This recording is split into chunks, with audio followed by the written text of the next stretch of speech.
from this situation, because the number of heart disease or heart attacks is mind-boggling number in this country, Hmm. and especially it is increasing more rapidly, and it is not just age-wise, also it is coming down, because like I said, the stress levels at work are very high, the country is growing very fast, and the expectations are everywhere. Hmm. So, not only is earlier people had it in 60s, now 50s, now in 40s, 30s. So it is a situation where we need to take care, understand the implications, and have some kind of a roadmap to get back out of this thing. Okay. So yeah, so that's when I took up running Okay. as a means, long distance running as a means to just. It all started with basically feeling good about myself. Hmm. That was the basic, very very basic objective, that I wanted to be as fit as anybody my age, and I wanted to return back to my job and just be the breadwinner again. Hmm. So the so I just needed something to make me feel good about myself. Got it. So I just had joined a rehab program at the hospital, and they were the medical partners for the Mumbai Marathon. Yes, So and you mentioned that in your in the first chapter of your book as well, that within 6 to 8 months you got back into yeah, yeah. completing a marathon after your operation, right, Dhananjay? So I got operated in sometime in the summer, Okay. month of May, and the marathon was in January the following. All So, but the doctor, medical fraternity, nobody would allow something like that, to have a heart patient, open heart surgery patient with 5 blocks, who are just kind of recovering, to suddenly say that he wants to run a marathon. right. They would say it's not possible. Even I think it's. I mean, I thought it was not possible. But I like they say, like if you are determined, you have a plan, and if you set your priorities, no, then anything is possible. Mm. So rehab was a space that, when I first was wheeled into that uh, kind of center, that's when the first time I felt good about myself after the surgery, because I saw other patients exercising, uh, being on the treadmill, etc. And then I said, okay, nothing is lost. If they can do it, I think there is hope here. Mhm. So, and since the hospital, there were a lot of advertisements in the hospital about the marathon, I said, let me attempt a half marathon.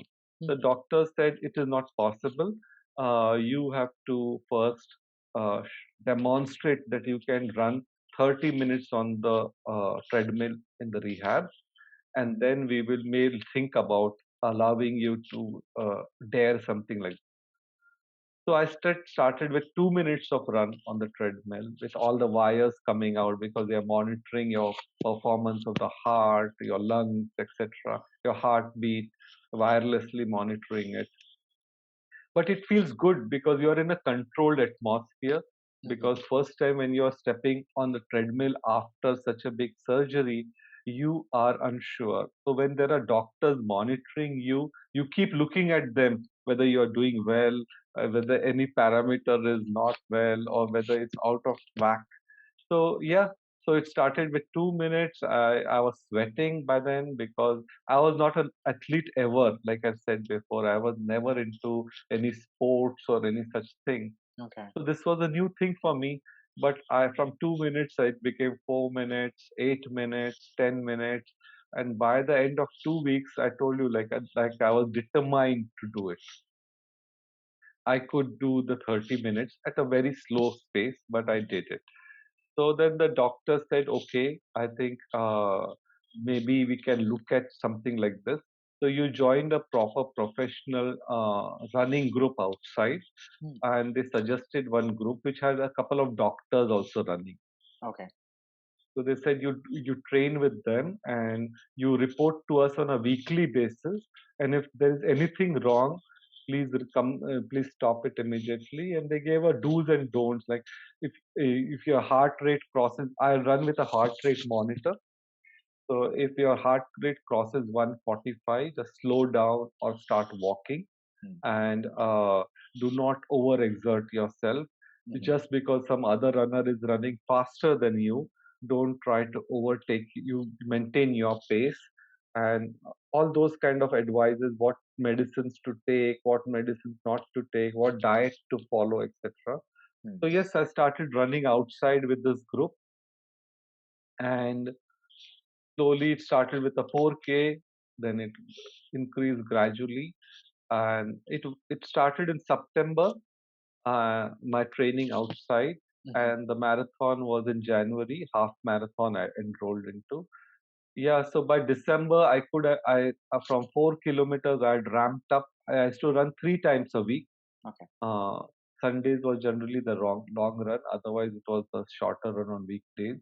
And they gradually ramped it up to, I did around a 16 to 18K one of the Sundays in November and December. Wow.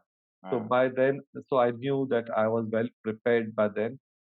And the doctors also had told that 1 week prior to the marathon, I have to get a stress echo test done. Okay. And only once I clear that, that they will allow me to participate in the run. So Okay. I had to do so I had to do that. But by then, my body is so amazing that the more you kind of push it, the more it starts helping you Mm. in the manner of bouncing back or whatever you have to just be consistent. Yes, I know consistent is boring, uh, and but just to get up every day in the morning at 5 o'clock and do